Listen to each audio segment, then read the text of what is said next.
Y donde está el Espíritu del Señor, allí hay libertad. Amén. Allí hay libertad.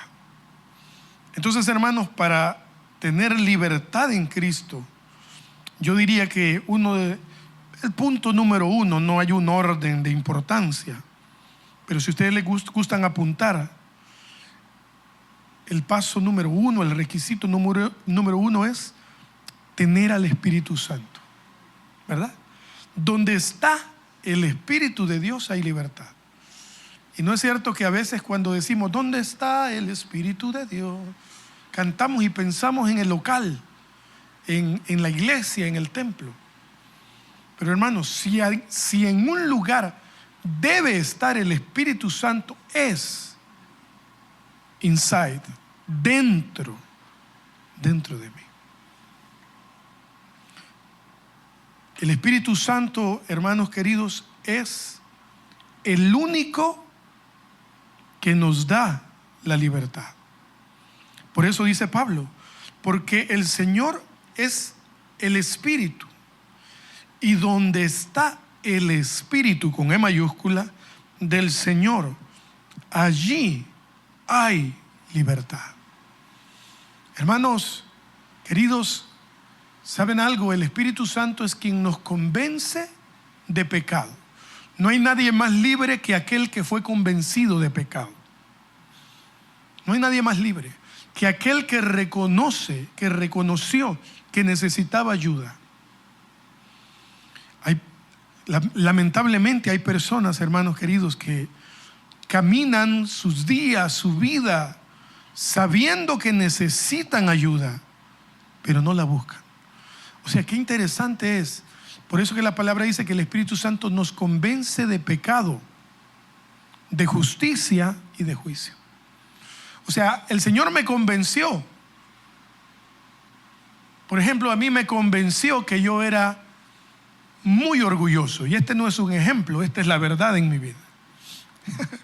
El Señor a mí me convenció que yo me creía demasiado allá en aquellos años. Pero yo lo sabía. Yo sabía que yo necesitaba ayuda, pero mi orgullo no me dejaba dar el paso. Por eso es que el Señor, el Espíritu Santo, convence a la persona, le dice a Abraham, necesitas ayuda. Ahora, buscar la ayuda es una decisión que solo yo puedo tomar por mí. Alessandra no la puede tomar por mí. Yo no la puedo tomar por ti. Buscar ayuda es una decisión que solamente la persona puede tomar personalmente. Y donde está el Espíritu Santo, hermanos, allí hay libertad. ¿Está el Espíritu en nosotros? Somos libres en el nombre de Jesús. Juan 8, 31 y 32. Juan 8, 31 y 32. Dijo entonces Jesús a los judíos que habían creído en él: atentos, hermanos, si ustedes permanecieren en mi palabra, seréis verdaderamente mis discípulos. Y escuchen qué maravilloso. Y conoceréis la verdad, y la verdad os hará libres. ¿Quién es la verdad? Jesucristo es la verdad. ¿Ok? Pero fíjense bien. Dice, si vosotros permaneciereis en mi palabra, seréis verdaderamente mis discípulos y conoceréis la verdad, y la verdad os hará libre. Número 2, conocer y permanecer en la palabra nos da libertad. Ahora, ¿libertad de qué en este caso? Hermanos, cuando conocemos la palabra del Señor, somos libres de la religiosidad. Somos libres de la religiosidad. Y hermanos, aunque yo ando en suéter hoy y no ando corbata, ando en tenis, puede ser que en mí haya religiosidad, Porque la religiosidad no es solamente aquel extremo, ¿no? Aquel legalismo de muchas, tristemente, de muchas congregaciones, que no pueden ver a alguien, a un chico con el pelo un poquito largo porque, Dios mío, sin hablar de un tatuaje por otro lado, uy, Dios mío. Pero hermanos, cuando somos libres de la religiosidad, podemos ser libres de pequeños detalles. Por ejemplo, sobre de diezmo y ofrenda. Sobre de diezmo y ofrenda. Está bien, escuchen esto. Todo lo que voy a decir a continuación, no hay pecado en eso. Aquí hay $20. Se lo regalo al que me diga dónde dice la Biblia que hay que cerrar los ojos para orar. Apúrenle, búsquenlo. Díganme, ¿dónde dice la Biblia que hay que cerrar los ojos para orar? Que es requisito indispensable para ser escuchados por Dios. Cuidado, porque si nosotros tenemos esos conceptos y de pronto digo yo, vea, despedirnos en palabras de oración, y yo estoy aquí platicando con Luisito y vea, dice, qué bárbaro, Abraham, no cerró los ojos para orar. O cuando estamos orando por la comida, ¿verdad? ¿Verdad? ¿Cuántos les ha pasado? Que la mosca está en el chorizo ahí y uno tiene los ojos cerrados. Si cerramos los ojos es para evitar distracciones, no es para que el Señor diga, ok, hermana Romy sí cerró los ojos, ahora sí la escucho. Aleluya, gloria a Dios. Si yo no cierro los ojos, el Señor también me oye. Un enfermo que está ahora en el hospital, ¿cómo dobla sus rodillas? ¿Cómo ni siquiera se sienta para orar? Y hermanos, los hospitales han escuchado, las paredes de los hospitales han escuchado las oraciones más sinceras que las paredes de los templos. Las paredes de los hospitales han escuchado las oraciones más convincentes, más prometedoras. Si me sacas de aquí, yo te prometo que te voy a servir. Sin estar arrodillados, sin ni siquiera algunos poder estar sentados. Hermanos queridos, y conoceréis la verdad, y la verdad nos hará libres. Libres. ¿Están contentos? Santiago 1:25. Primero dije, tener al Espíritu Santo nos trae libertad. Número 2, conocer y permanecer en la palabra nos ayuda a ser libre de la religiosidad. Santiago 1:25.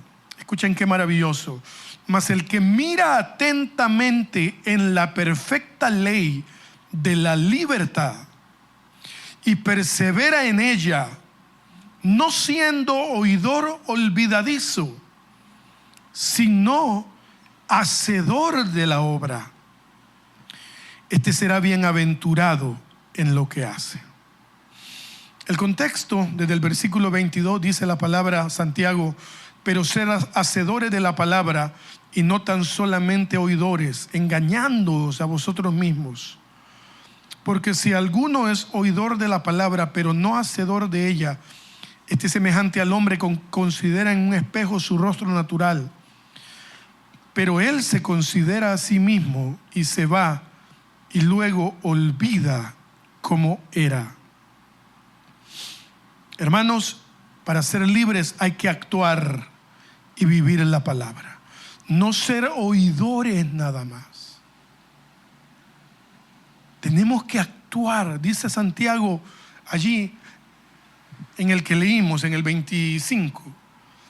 Mas el que mira atentamente en la perfecta ley de la libertad, número 1, persevera en ella. ¿En qué? En la libertad. No siendo oidor olvidadizo. La gente necesita ser libre, hermanos. Los cristianos necesitan ser libres. Hay gente que vive enfrascada en tantas cosas, hermanos. En cosas tan tremendas. Creen que ir a un culto a las 5 de la mañana es un sacrificio. Hermanos, nosotros estamos libres de sacrificios. ¿Entienden? El sacrificio, hay gente que ayuna casi como huelga de hambre para torcerle el brazo a Dios. Dios nos da el milagro con ayuno o sin ayuno. ¿Por qué? Por su gracia. No es por otra cosa. No es por otra cosa. Si usted tiene diabetes, no ayune. Si usted se va al trabajo y no ora ni lee la palabra en todo el día en el trabajo, usted aguantó hambre. La gente necesita escuchar esto, hermanos. La gente está llena de dogmas y conceptos. La gente cree con hacer sacrificios físicos. Señor, yo te prometo hacer 40 vigilias. Te prometo, Señor, que voy a ayunar. Y le quiero doblar el brazo al Señor, hermanos. El que ayuna esto lo debe guardar. El que ayuna ni siquiera ver televisión. ¿Por qué? Porque usted está en cualquier red social y los hombres rapidito nos sale algo que no debemos ver. ¿Cierto o no es cierto? Rápido. Siempre para ayunar, hermanos queridos, es necesario apartarnos totalmente. Yo no estoy diciendo que no debemos ayunar. ¿Está claro? Debemos aprender a ayunar. Y el ayuno no es para que Dios me haga lo que yo quiero que me haga. Mi hijo está enfermo, voy a ayunar 2 semanas. Dios lo puede sanar sin que usted ayune. ¿Por qué? Por su gracia y misericordia. El que sigue, número 4, Gálatas 5:1. Estad pues firmes en la libertad. Escuchen eso. Pablo le dice a los Gálatas: estén firmes en la libertad con que Cristo nos hizo libres. No estéis otra vez sujetos al yugo de esclavitud. Hay gente que, hermanos, Dios ya nos perdonó nuestros pecados. ¿Por qué vivo recordando yo y sintiéndome culpable de mi pecado? Cuando yo les cuento mi vida anterior y les digo yo era así, era allá, tenía cosas tremendas en mi vida, yo lo hago solo como testimonio, pero no hay culpa en mí. Ya no hay culpa en mí. Miren lo que le dice Pablo: ya no estén sujetos al yugo de esclavitud.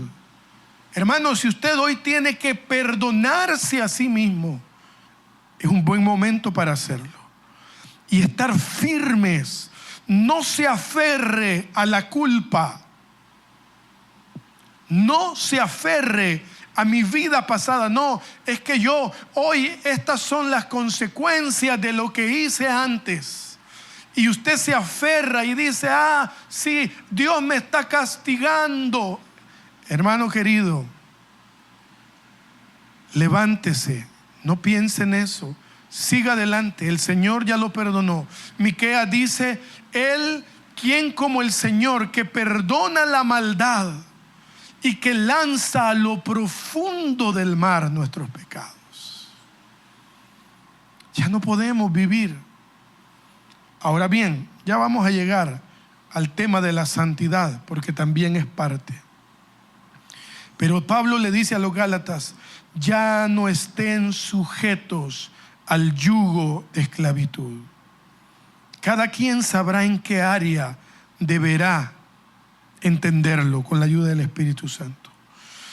Romanos 8:1 y 2 dice: ahora pues, qué lindo, hermanos queridos, ¿qué más nos lo confirma la palabra del Señor? Lo conocemos de memoria. Romanos 8:1 y 2. Ahora pues, ¿cuánto? Ninguna condenación hay. ¿Para quiénes? Para los que están en Cristo. Los que no andan conforme a la carne, sino conforme al Espíritu. Porque la ley del Espíritu de vida porque la ley del Espíritu de vida en Cristo Jesús me ha librado de la ley del pecado y de la muerte. No hay condenación para quienes, para los que están en Cristo, aunque ustedes pequen, aunque pequemos. Y aquí lo escribí, creerlo, estar consciente de que la lucha entre mi carne y el Espíritu Santo está allí. Aunque yo peque, no hay condenación ni culpa si estoy en Cristo Jesús. Y esto es tremendo, porque hermanos, esa es la libertad que Dios nos ha dado. Aunque yo peque hoy, aunque hoy me dieron ganas de botar al de la moto que venía obstaculizándome el paso, y no es un ejemplo, es una anécdota. No es un ejemplo, es una anécdota. Veníamos corriendo y en el carril izquierdo deben ir el tráfico rápido, pero el Señor se encarga de ponerle a uno a esa gente. ¿Para qué? Para probarte, y a veces para demostrarte que eres pecador, para que no se le olvide a usted que usted es un gran pecador, hermano. Somos pecadores. Sea libre, acéptelo. Soy pecador, somos malos. Bendito sea el Señor. Ahora con Edgardo estábamos aquí recordando a un personaje, y le digo yo, Edgardo, qué fregados somos, ¿verdad? Pero se lo dije con J, o sea, qué fregados, para que no piense mal, ¿verdad? Qué fregados somos, le dije a Edgardo. Esa es la naturaleza pecaminosa que hay en nosotros, pero no hay condenación para los que están en Cristo, los que caminan conforme al Espíritu. ¿Eso significa que no pecaré? No. Eso significa que ahora que peco yo digo, Señor, perdóname. Esa es la diferencia. Esa es la diferencia entre caminar bajo la carne o caminar bajo el Espíritu. Que los que caminan bajo la carne son los que no sienten nada aquí. Los que dicen, por último. No. Los que caminamos, ¿qué dije, hermanos? Los que caminamos según el Espíritu, hoy fallamos y hay un dolor en nuestro corazón de haberle fallado al Señor. Eso es caminar bajo el Espíritu. No es que no peque más. No es que no sienta deseo de venganza. ¿Alguno ha sentido deseo de venganza? No es que no desee yo que el que me hizo daño le vaya mal, pero como la gracia del Señor es maravillosa, a ese que me hizo daño le va bien. Y Dios me lo imagino sonriendo y diciendo, ¿y qué si también es mi hijo? ¿Y qué si también es mi hijo? Yo sabré, dirá el Señor, cuándo corregirlo. ¿Por qué? Porque la Biblia es clara, dice que a todos los que toma por hijos, ¿qué? Los disciplina. Más adelante dice, los azota. Los azota. Gloria a Dios, hermanos, somos hijos. ¿A cuánto nos ha castigado Dios alguna vez? Fuertemente, fuertemente. La gloria es para Dios. No somos bastardos, dice la palabra. Somos hijos. El que no, mire, usted ha visto una gente mala, que no le pasa nada, que hace de todo, que le va bien. ¿Sabe qué? No es hijo. No es hijo. Porque Dios al que ama, Él nos ama. Él nos ama, Él nos ama. Por eso nos corrige, por eso nos disciplina. Aunque pequemos, no hay condenación en Cristo Jesús. Número 6. 1 Corintios 6:12, gracias Javier. Todas las cosas me son lícitas, o sea, permitidas. Está claro esa frase, palabra lícito, ¿verdad? Todas las cosas me son permitidas, mas no todas me convienen. todas las cosas me son permitidas, mas yo, ¿qué? No me dejaré dominar de ninguna. Autocontrol. Saber identificar cuando me estoy excediendo en algo, aunque no sea pecado. ¿Ok? Atención a eso. ¿Qué más ejemplo que el fútbol, verdad? ¿Sí, primo? ¿Cómo me costó a mí, hermano, dejarme de pelear en el Facebook por el Barcelona? Oh, hermano Miguel, yo le voy al Barça y me va a perdonar usted, ¿verdad? ¿Alguien está conmigo? Aleluya, amén, eso, amén, amén. Siempre visca al Barça, aunque no gane nada.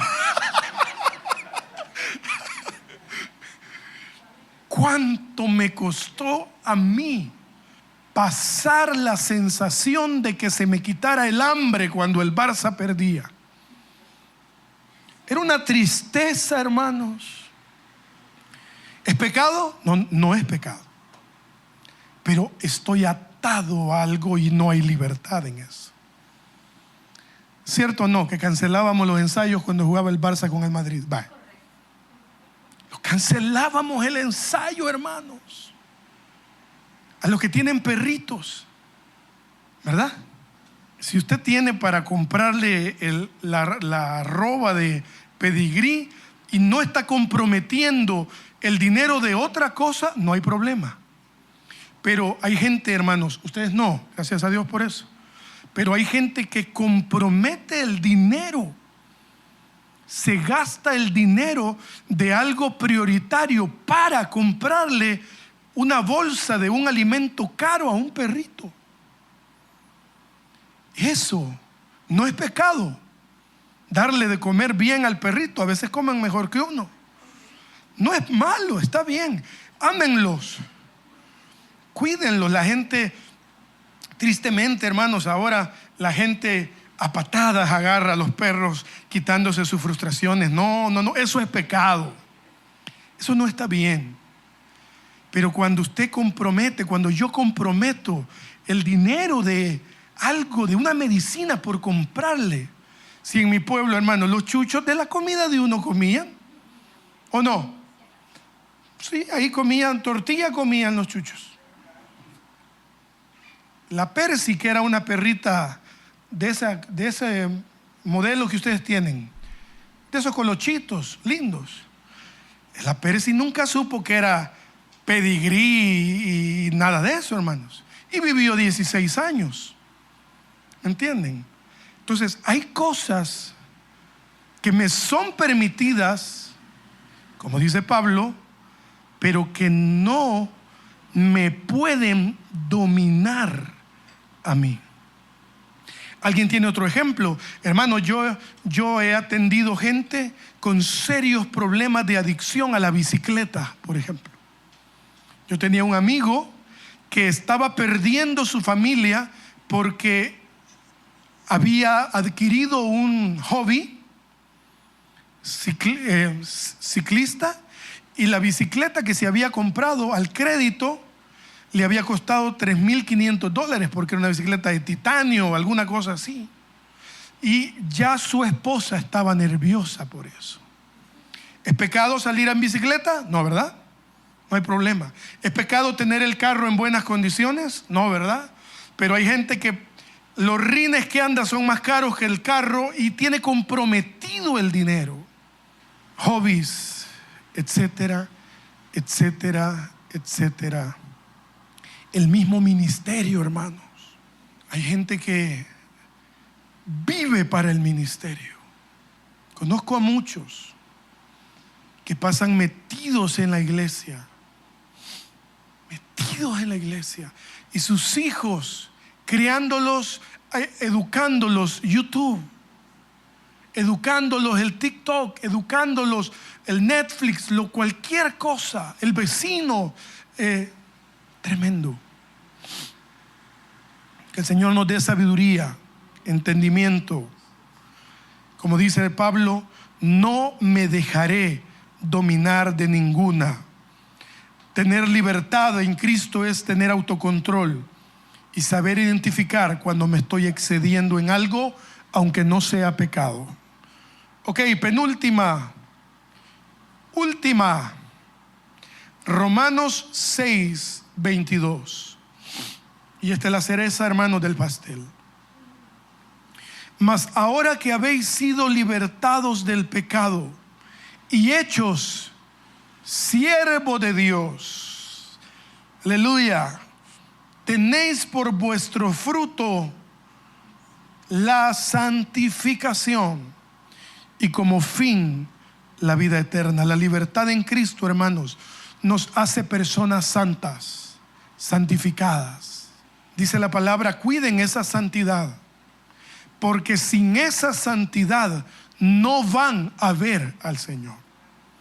Pero santidad, hermano, no es caminar en una nube y ponerse ropa no, esa no es la santidad. La santidad, hermanos, es obediencia. Es obediencia al Señor. No le busque por otro lado. A mí me enseñaron que la santidad era orar 8 horas al día.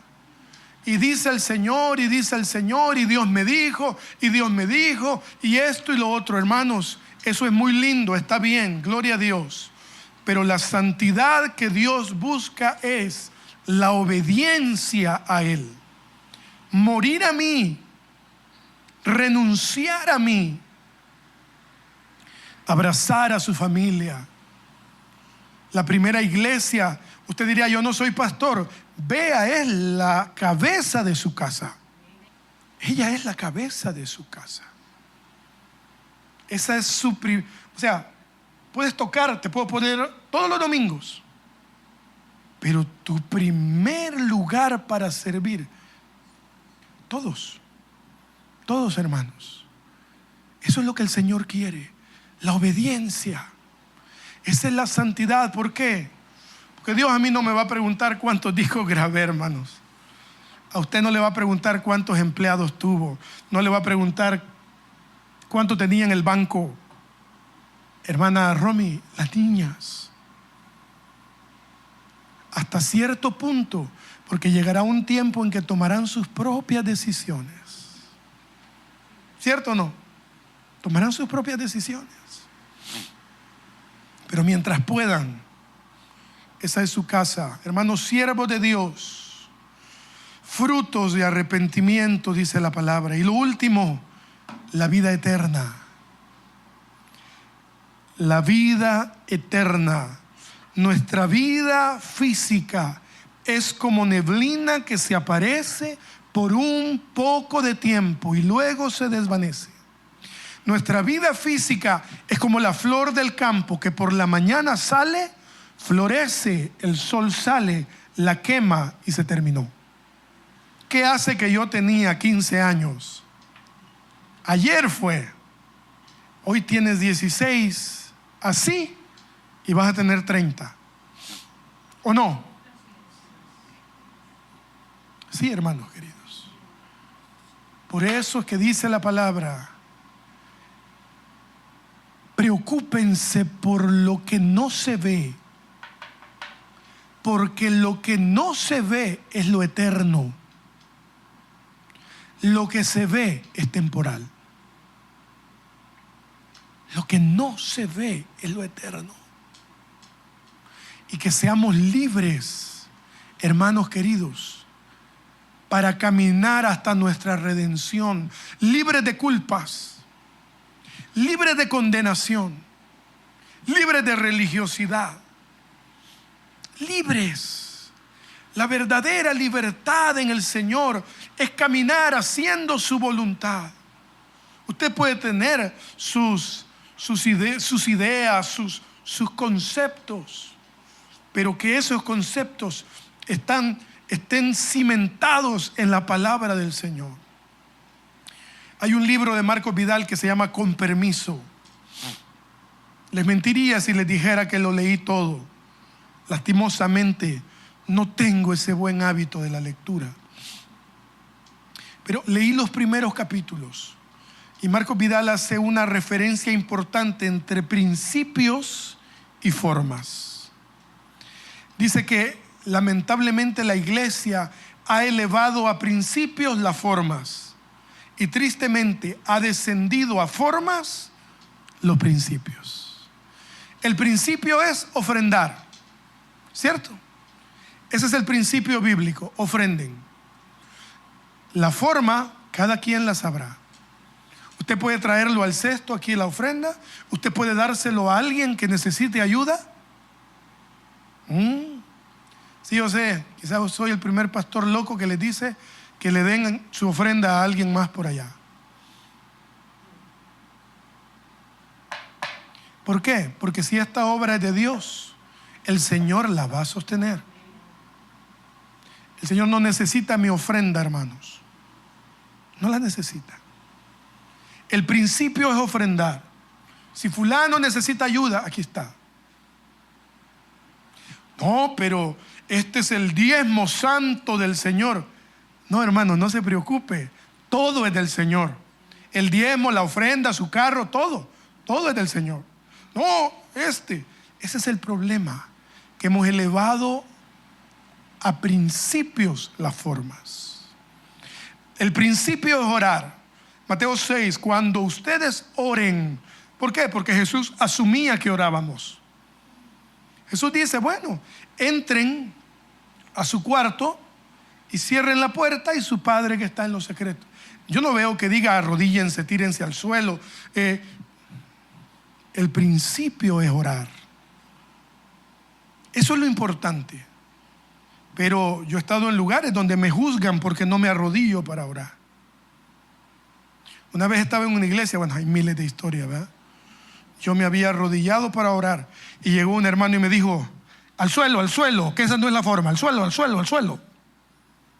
Porque la costumbre que dije, la costumbre es que la gente se tire panza abajo a orar. Como lo quiera llamar. El principio es orar. La forma, eso lo decide cualquiera. Amén. Libres.